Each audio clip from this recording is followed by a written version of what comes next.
Savage Sullivan Math here. Thank you so much for joining us again in our channel. Today we're going to continue our work with Pythagorean Theorem, but we're going to answer a question that I'm sure a lot of you have.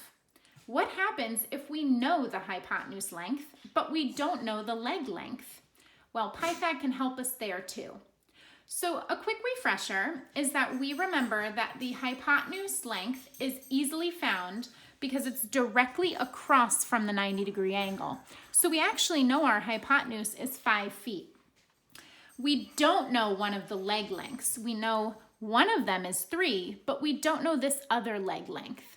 So again, we're going to use the Pythagorean theorem to help us out. So again, it doesn't matter what is A and what is B, but I'm going to go ahead and I'm going to say A is 3. So we know that one of the legs is 3 feet, so we're going to go ahead and put 3 squared.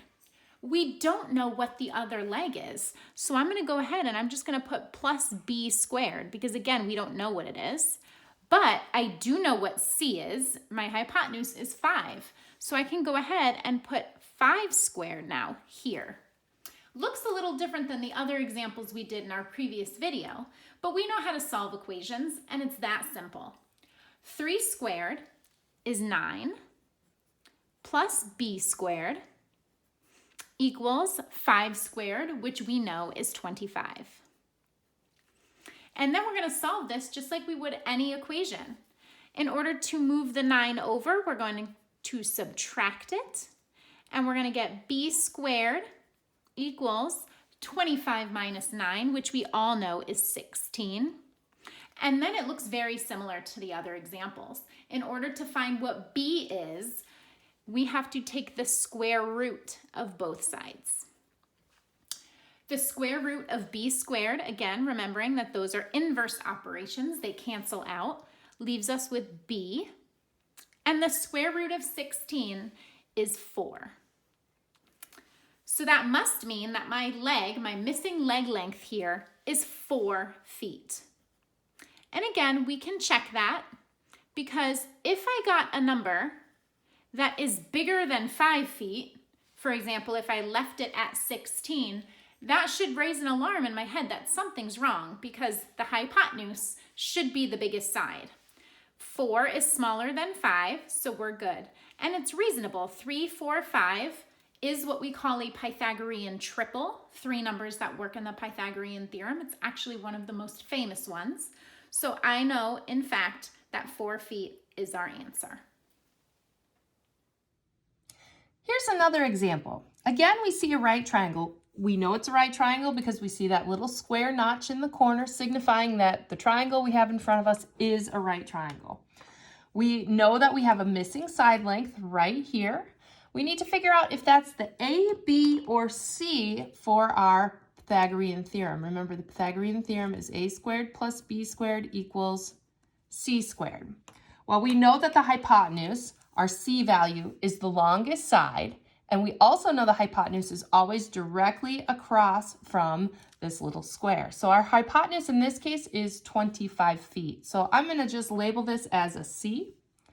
I know that these two sides then will be our a and b. It doesn't matter which one is which. So I'm just going to say our missing side is A, and then our 24 feet, I'm going to label that as B. So when I start plugging the values into the formula that I have here, I'm going to say, I don't know what A is, so I'm going to say A squared. I know B is now worth 24, so that's going to be 24 squared. And I know that C is 25, so that's going to be 25 squared. When we do the calculations, we find 24 squared, or 24 times 24 is 576. And then when we do 25 squared, or 25 times 25, we get that that is 625. We need to get a squared alone, so we need to eliminate or isolate that variable by subtracting the 576. Subtracting it because it is adding it right here. So if we subtract 576 from the left side, we also have to subtract it from the right side, leaving us with a squared is equal to 49, because 625 minus 576 is 49. Again, that's awesome. We know what a squared is, but we just want to know what a is. And plus, we know that this wouldn't be the right answer because the hypotenuse has to be the longest side, which means our answer has to be less than 25. 49 is definitely too big.